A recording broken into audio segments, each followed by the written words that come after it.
व्याकरण श्लोक बोलो। नटराज राजो नानाद ढक्कान्नव पंचवा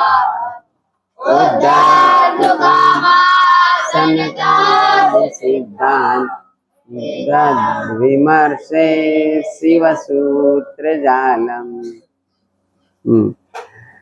आज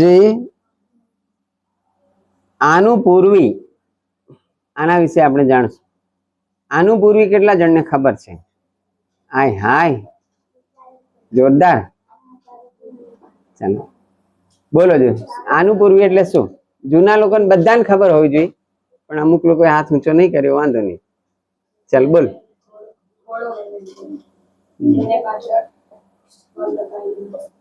વેરી ગુડ।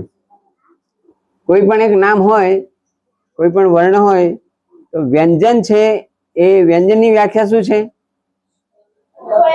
અન્વક ભદ વ્યંજનમ। જે લંગડો હોય, જેને બીજાનો ટેકો જરૂર પડે બોલવા માટે, એને વ્યંજન કહેવાય। ખબર પડે છે બેટા? આપણે ક બોલીએ છીએ ત્યારે માત્ર ક એકલો નથી બોલતા, હા, ક ની અંદર અ ભળેલો છે ને? હા, કા બોલીએ ત્યારે ક માં શું ભળેલું છે? પછી કી બોલીએ ત્યારે ક વત્તા ઈ આવું થાય હે ને? કુ બોલીએ ત્યારે એમાં શું હોય? ક વત્તા ઉ। આને આનું પૂર્વી કહેવાય કે આ અક્ષર પછી આ અક્ષર અંદર છે, ભલે દેખાતો ના હોય, બરાબર? તો ચલો, કીર્તન આની આનું પૂર્વી લખવી હોય તો શું લખાય? હા, તો એ ર ના રહી ગયો વચ્ચે, ર પછી અ ના આવે, ર અડધો જ છે। હા હા હા હા, શાબાશ। અને બધા વ્યંજન છે એને ખોડા કરવાના અને એના પછી સ્વર લખવાનો। હલંત ક, એને જે ખોડો હોય ને એને હલંત કહેવાય। હા, વ્યાકરણની ભાષામાં એને હલંત કહેવાય, આપણે એને ખોડો કહીએ। ઇધર ધ્યાન દો Mahip, what are you doing? કિમ કુર્વત સંજય? શું કરી રહ્યા છો? શું કહેતો હતો? મને કે ને?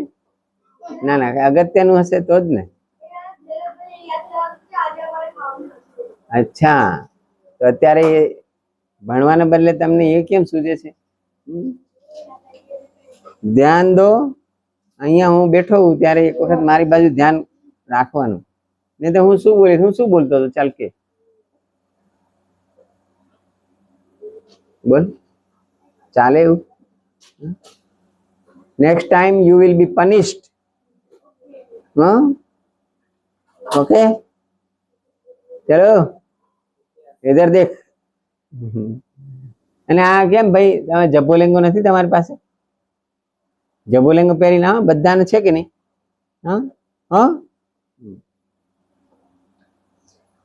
તો કીર્તનમાં હલંત ક, ધન ઈ, ધન ર હલંત, ધન હલંત ત, ધન અ, ધન ન, ધન અ, આને કહેવાય આનુપૂર્વી। આજે લેસનમાં દરેક જણે પોતાની નામની આનુપૂર્વી લખી આવવાની છે। જૂના લોકો પણ લખશે, એમાં હું વાંધો? હા હા, પણ ગયા વર્ષે લખી દીધી તો તમને